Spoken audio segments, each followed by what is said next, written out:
بسم الله الرحمن الرحيم. أولا السلام عليكم ورحمة الله تعالى وبركاته. waxaan kasii ambaqaadi doonaa halkii casharkii hore inagu joogay. Casharkii hore wuxuu inagu joogay inaynu soo sameynay formkan ama dashboardka noocana sidoo kale aynu bookingkan aynu kusoo sameynay aynu qaybtana soo buuxbuuxinay. Intaa markay ka nimaadno muuqaalkeena maanta waxaan ku darsi doonaa sida loo sameeyo guest formka. Formkan aynu u sameyn doonaa afartaa column aynu group box ku kaydin doono sidoo kale picture boxkan soo gashan doono afartan button aynu ka dhigi doono kuwa shaqeeya oo xogta qaarkoodna save gareeya qaarkoodna delete gareeya sida halkan nooga muuqata aynu u isticmaali doona inaan iyaga code gareyno.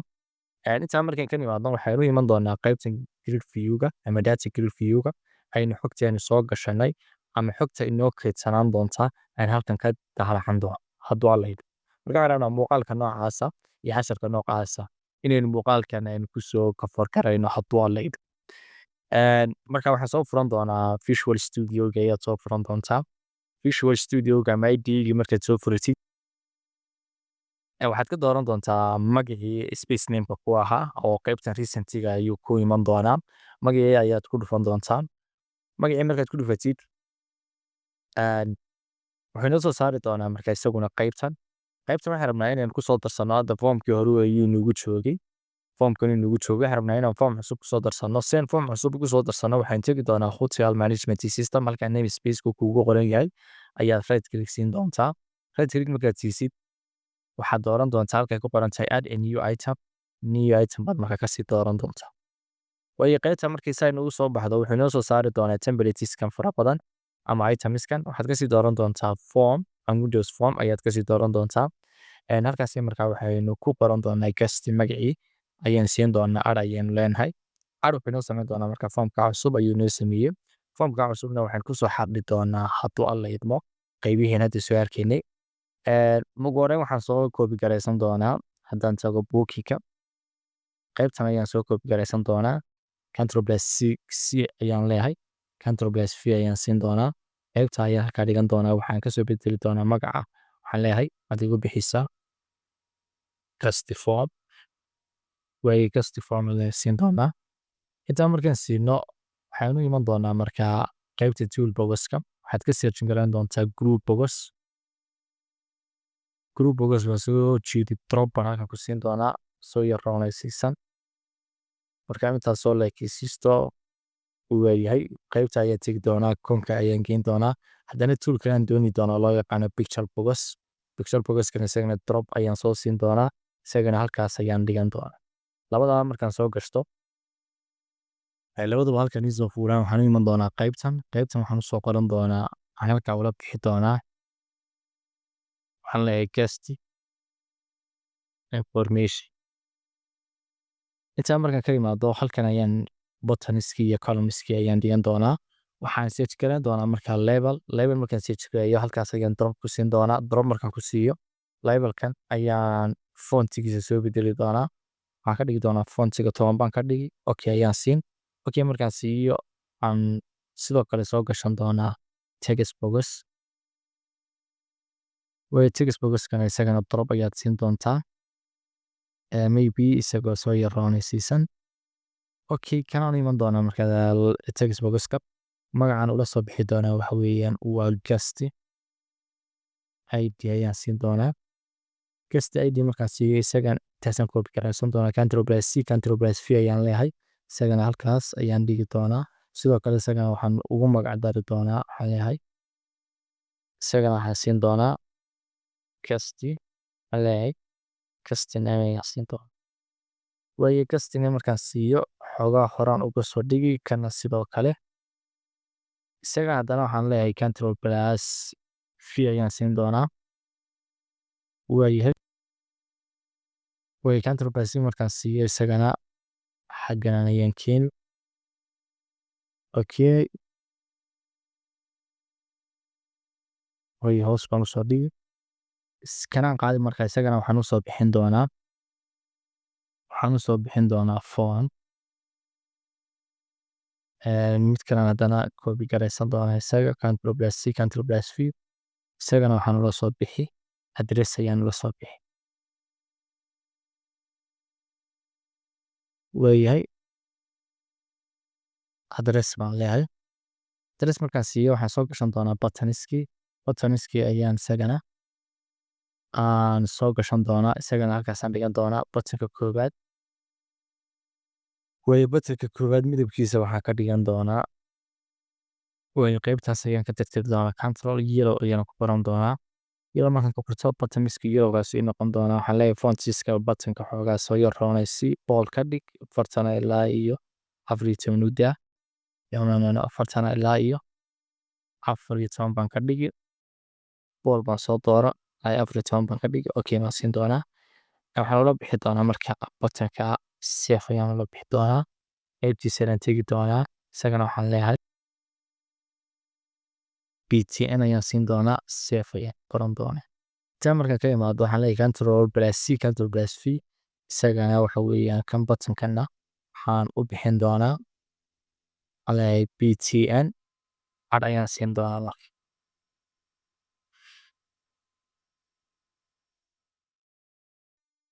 isagana cad ayaad siin cad markaan siiyana magacay soo muuqanayaan waxaan leeyahay waxaad ka dhigtaa magacana waxaad ka dhigtaa arka intaa markaan ka nimaadno isagana sii koobi gareen control plus v ayaan leeyahay weeyahay buttonka saddexaad aan samaysan doonaana oo buttonka loo yaqaano isagana waxaan ula bixi doonaa new ayaan ula bixi doonaa oo xogta soo gelaysaa inaynu dib aynu uga tirtiri karno xog kale cusub aynu meeshan banayn karno intaa markaan ka nimaadno isagana waxaan ula bixi doonaa button new ayaan ula bixi doonaa isagana waxa weeye control plus v baan leeyahay buttonka ugu dambeeyana waxaan leeyahay xogta haddii laga maarmo la tirtiro delete ayaan siin doonaa isagana waxaan leeyahay btn delete bad isagana siin doontaa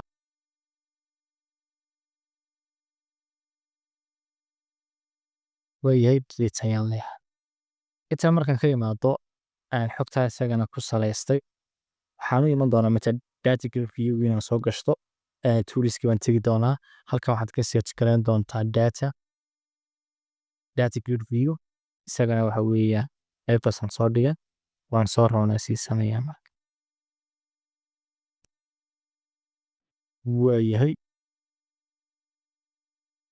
intaasaan u deysanayaa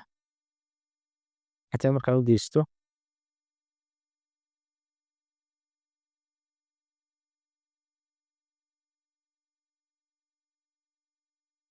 midabka waxaan kasoo dhigi backgroundka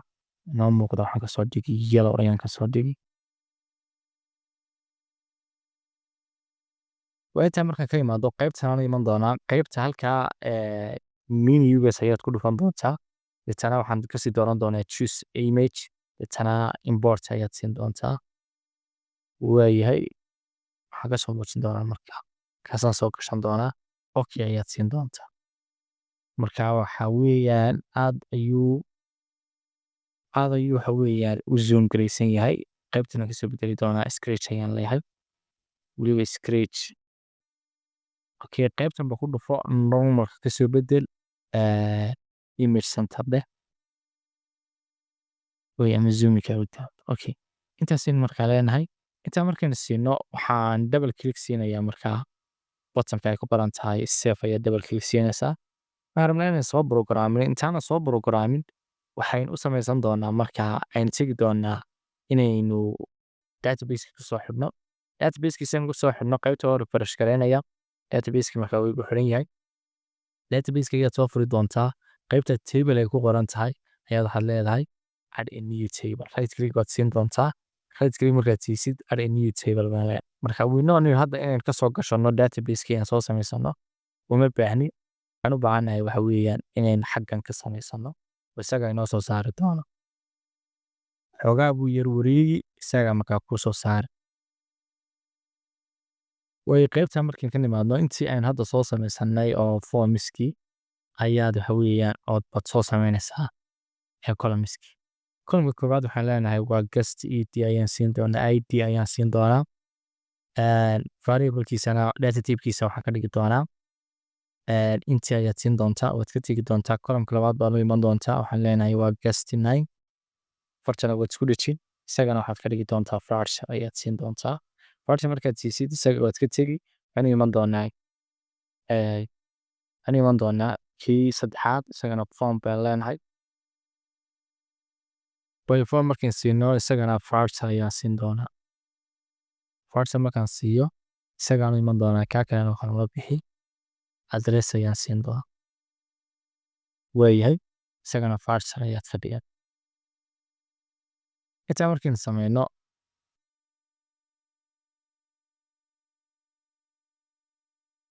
waxaan leeyahay guest tab ayaan siin doonaa. Deetana waxaan tegi doonaa update markaan siiyo waxaan leeyahay update database ayaan dooran doonaa. Saasuu markaa kuugu samaysan yahay. Sidaa markuu inoogu samaysan yahay waan iska soo xidhi marka. Qaybta markaan iska soo xidhay isagii baan ku noqon doonaa waan refresh gareyn doonaa. Sidaa awgeed guest tab ayaa meeshii ii soo galay. Intaa markaan ka dhamaado oo intaa soo dhameeyo waxaan tegi doonaa markaa buttonkii save. Waxaan rabnaa save marka lagu dhufto inuu inoo soo saaro wax weeyaan inuu inoo save gareeyo xogtii. Ugu horreyn waxaan samaysan jirnay connectionka ayaan samaysan doonaa. Waxaan leeyahay SQL connection ayaad siin doontaa. Waayahay SQL connection markaan siino marka ugu horeysa waxa waajiba inay qaybtaasi classkaasi kusoo samaysan yahay oo qaybta classka soo samaystay anigu way samaysan yahay default ahaan. Idinkuna haddana idiin samaysnayn error ayuu idiin soo saari doonaa connectionka. Waxaan leeyahay connectionka waxaad soo gaabisaa con meel walba oo aad con ku aragtidna ha kula mid noqoto SQL new connection waliba aynu ka horeysiino new connection kula mid noqoto. Intaas waxaan soo furi doonaa bracketkan waxaan leeyahay connectionkii ayaan soo koobi karaysan doonaa marka xaggan aad tegi doonaa halkan aad ku dhufan doontaa database-ka aad ku soo xidhay. Deetana waxaad tegi doontaa halkay ku qoran tahay connection stream. qaybtaas ayaan double click siinayaa Ctrl+C ayaa siin doontaa. halkaas ay markaa ku paasti garaysan doonaa. Intaa markaan ka nimaadno waxaan la iman doonaa marka inaynu connectionkii aynu soo furno. Intaa markaan ka nimaadno waxaan samaysan doonaa commandkii ugu horreeyay SQL command ayaad u yeedhi doontaa.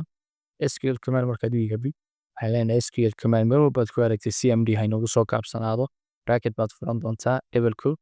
Deetana bracketka ayaan soo xidhi doonaa column ayaan ku dari doonaa. halkaa ayaan rogan doonaa xogta la rabo. Marka waxaan oran doonaa insert waxaad ii soo geysaa insert waan leeyahay into table-ka loo yaqaano guest tab waxaad ii soo gelisaa waan leenahay valueyadan aynu sheegi doono ama columnska aynu xusi doono. columnka koowaad waxaan uga soo baxnay inagoo at ka horeysiin doonaa sheegi doonaa columnka koowaad inuu dhahaa ID inuu ahaa guest ID. columnka labaadna waxaan sheegi doonaa inagoo at ka horeysiin doonaa guest name inuu ahaa. columnka saddexaadna inuu ahaa phone. waayahay haddaynu qaab qoraaleedka mid kaliya ka khaladno hadhow error ayuu inoo soo saari doonaa. ka ugu dambeeyana waxa weeye address weeye. waayahay intaa markaan ka nimaadno waxaan leenahay xogtaa wuxuu ka soo akhrisan doonaa ama connectionka xogta ku saabsan. waxaan leenahay waxaan rabnaa inuu ka soo akhrido bracket comments u dhigi doonaa. waxaan leenahay markaa con xogta ha ka soo akhristo oo connectionka ha ka soo akhristo. waa intaa markaan ka nimaadno halkaa waxaan ka bilaabi doonaa inaynu sheegno wax weeye meelaha xogtu laga soo qaaday iyo meelaha xogtu ka soo muuqanaysaba. waxaan leenahay connectionka horta amarka koowaad oo hadda aynu siinay xogta laga soo qaado parameter baan u samayn doonaa. parameterkana waxaan u samaysan doonaa add with class baan leenahay. add with class markaan siino waxaan siin doonaa aynu soo furi doonaa inaynu sheegno columnskii. columnka koowaad waxaan leenahay loo yaqaanaa waliba at baa ka hormarin doonaa guest ID. markaa si database-ka ugu qornayd waxaad kusoo diiwaan gashatay ayaad xogtana ugu salayn doontaa. intii baa lagu keydinayaa. intii marka lagu keydiyo waxaad u samayn doontaa methodka loo yaqaano ama property-ga loo yaqaano parse.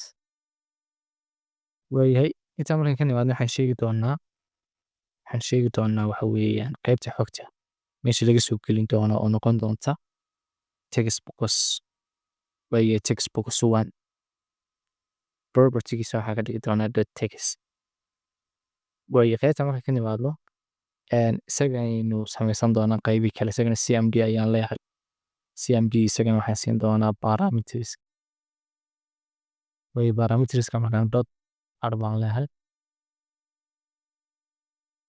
add with value ayaan siin doonaa. deetana bracketkii baan soo furan doonaa. double quote baad ku qoran at baad ku qoran. magaca labaad wuxuu ahaa guest name ayuu ahaa guest name markaan ka nimaadno isaguna guest name waxaan leenahay waxaad inooga soo muujisaa waayahay textbox2.text ayaan leenahay waayahay isagana waxaan kusoo xiran doonaa semicolon waayahay kanaynu koobi garaysan doonaa waysan saddexda kale ugu tobano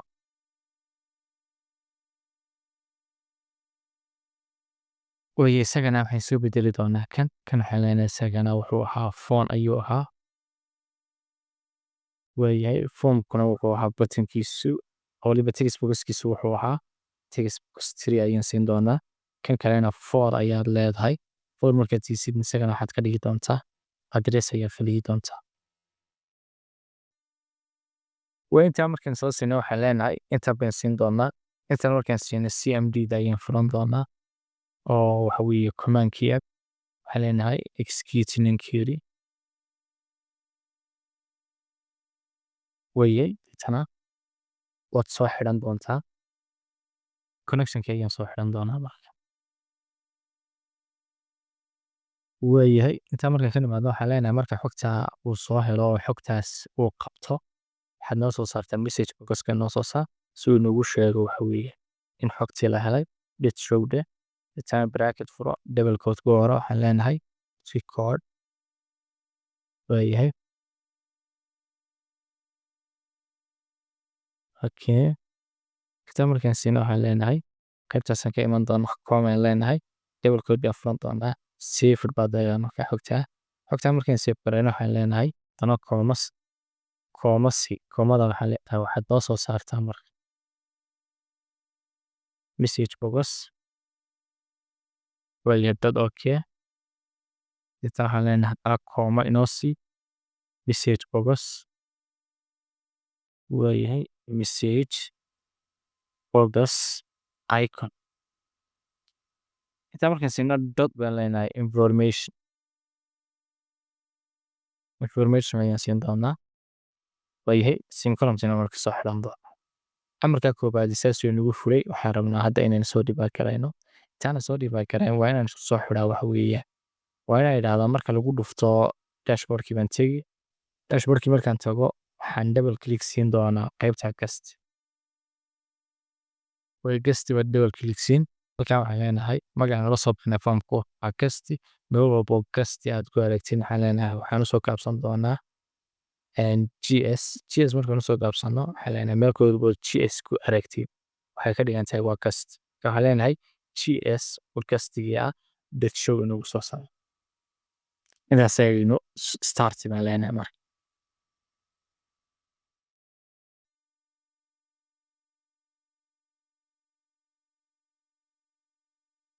login baan siin doonaa marka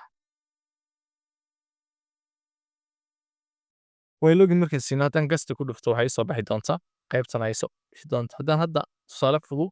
haddaan hadda xog soo diiwaan geliyo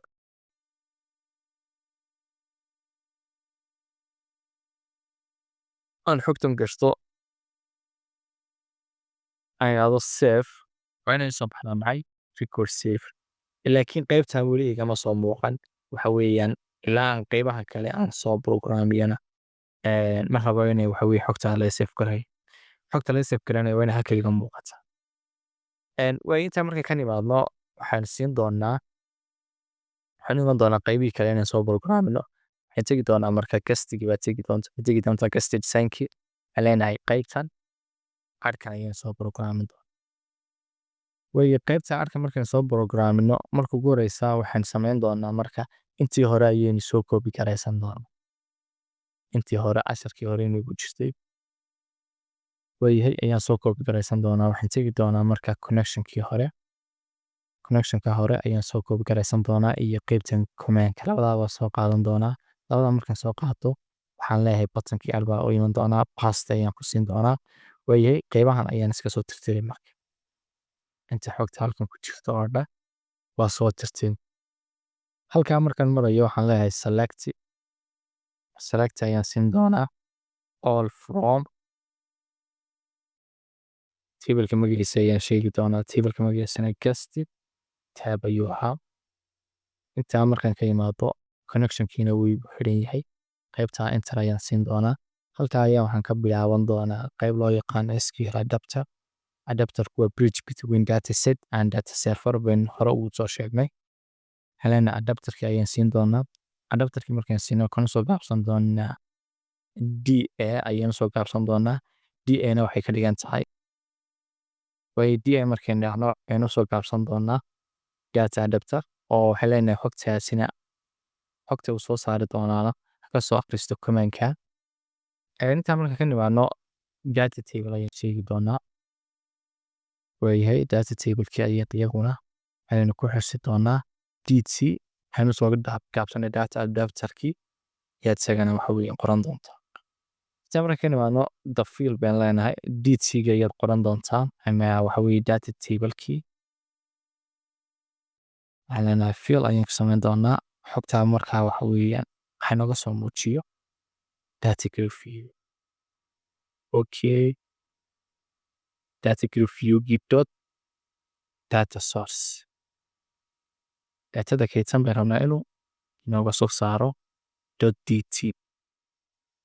intaas ayaan markaa waxaan semicolon ku soo xidhanaynaa weliba equal okay intaasuu markaa rabnaa inuu inoo soo saaro haddii aan start siiyo aan xogtii aan ku saleeyo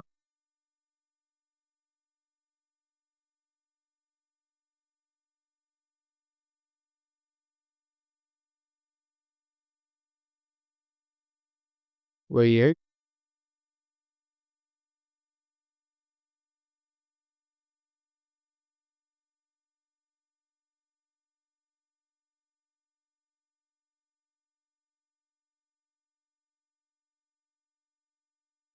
inaado save markayna waa la save garanaya ar markaan siiyo waa inuu qaybtan igu soo daraa marka wuxuu igu soo daray kii hore igu jiray iyo waxa weeyaan iyo kanas marka qaybta labadan qaybood baa markaa soo programmay xogta inaan delete karno iyo xogta inaan meesha ka tirtiri karno oo ay new villain out inuu sameyn karto way inta markaa ka nimaadno waxaan iman doonaa qaybtii waxa weeyaan waxaan iman doonaa senki ayaan iman doonaa senki markaan u nimaadno waxaynu ku dhufan doonaa double click qaybtan ayaan double click siin doonaa double click markaan siiyo waxaan xusi doonaa text box-yadii way text box-ka koowaad waxaan leeyahay waxaa ila midna weliba property-giisaan xusi doonaa dot-giis baan leeyahay qaybtaas ila mid noqoto xogta la soo galo inay ka dhigto waxa weeye xor maran intaan baan gareysan doonaa intaan markaan ku gareysto inta column ay xusan way copy garee way qaybtaas ayaan baast gareysan doonaa way waxaan ka dhigi doonaa ka labaad ka saddexaad iyo ka afraad waa afarta column ayay igu jirto oo text box-kood xog laga soo muujin karo intaan markaan ka imaado waxaan tegi doonaa qaybtii delete-ka ayaan tegi doonaa qaybta delete-kana markaan tago waxaan soo copy gareysan doonaa xogteedii hore kii hore ayaan soo copy gareysan doonaa oo parameterska ahaa qaybtan oo dhan ayaan soo qaadan doonaa control plus c ayaan leeyahay xaggan aan iman doonaa waxaan leeyahay control plus v ayaan siin doonaa way waxaan iska saari doonaa markaa qaybahan ninkii qaybahan intaas oo dhan waa saari doonaa hal parameter oo keliya ayaan la soo hari weliba ka ID-ga inta kale oo dhan waa iska saari way kan ID-ga iyo command-kan ayaan soo bedeli doonaa halkaa haddii insert inoo ahayd haleen waxay igu bedelashaa delete haleen delete cast table waxaan leenahay waxaan siin doonaa value boo iska saari doonaa where baan leenahay value waxaad dili karaysaa data table-ka halka inta kalena waa iska saari doonaa mar xirnaa in keliya uu akhristo kasta ID-ga ama ID-giisa inaan qorno marka ID-giisa uu inta kalena raaciyo inta kale saaro way marka waxaan leenahay kasta ID-gii ayaad markaa sheegi doontaa kasta ID-giina waxaan leenahay waxaan ku sii dari doonaa waayahay qaybta waa ka saari doonaa guest id ayaan equal leenahay isaga ayaan dib u qori leenahay guest id kula mid noqdo guest id okay qaybtana waxaan siin doonaa markaa isla guest id-ga ayaad soo qaadan doontaa intaas ayaad soo xuri doontaa xogtana waxaan leenahay record delete waayahay halkana waxaan leenahay successful ayaan leenahay waa success waayahay maybe intaas unbanu delete uga baahannahay inuu xogta uu inaga tirtiro isagoo weliba id-giisa akhrisanaya waayo waa soo kicinaya inta markaan soo kiciyo waayahay waxaan leeyahay kastigii baan tegi doonaa waxaan soo diiwaan gashanayaa marka lambarka ka saddexaad ayaan leeyahay waayahay deetana halkanna telephone numberkii baan gashanayaa waayahay sefa halkanna cadha ayaan siin doonaa cadh markaan siiyo waa kaa ii soo geliyey haddaan idhaahdo xogtan ha tirtiro oo mid cusub ha sameeyo meesha waa ka wada tirtirayaa new way id-giisaan gashanaya marka id-ga saddexaad baan leeyahay delete ayaan siin doonaa marka delete-ka something error ayaa jira waayo errorkaasi ayaan isku daynaa inaan kasoo saarno waayahay delete intidaasaa ka saari doonaa intidaasaa khalad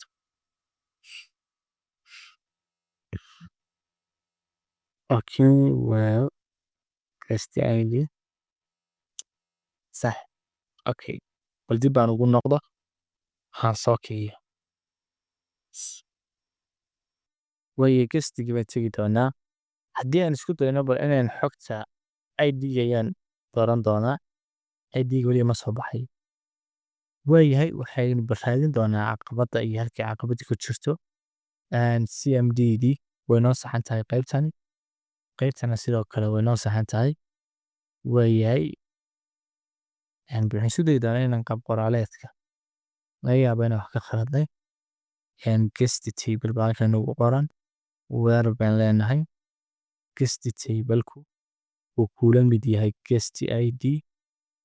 qaybtan kalena ay kula mid tahay isla guest id sidaa awgeed waayahay waxaan kasoo xiri doonaa waxaan iska saari doonaa bracket halkan ugu jira waayahay waa soo dhibaagaraanayaa marka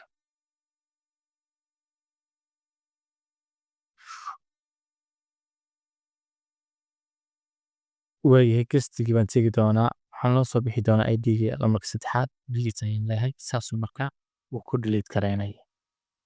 waayahay xogta waxaan rabnaa markaynu saa u galnoba inay xaggana inooga soo saarto marka waxaan koobigaraysan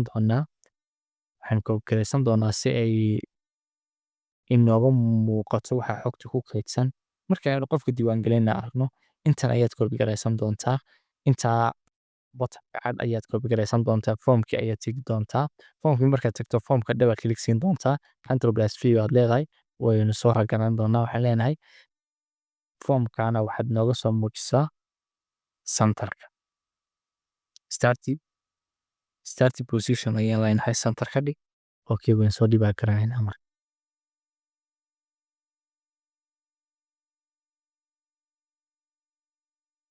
waayahay login ayaan siin doonaa gastiga ayaan tegi doonaa qaybtan ayaan xogta weliba lambarka saddexaad automation wata inugu soo baxday waxaan gashan doonaa isagana lambar ayaan gelin doonaa okay save ayaan leeyahay ad ayaan siin doonaa marka wata qaybtan kuu soo gashay deetana waxaan leenahay new haddaan rabo inaan delete garayo kaa saddexaadan soo gashtayna delete ayaan leeyahay saasuu igu soo saari doona haddii aan ka noqdo dib ugu noqdo waxaan arki doonaa deletekii oo iga saartay lambarkii saddexaad sidaa awgeed qaybtaana saasa loo brograamiyo insha allah idinkuna isku soo daya asalaamu calaykum waraxmatullahi tacaala wabarakaatu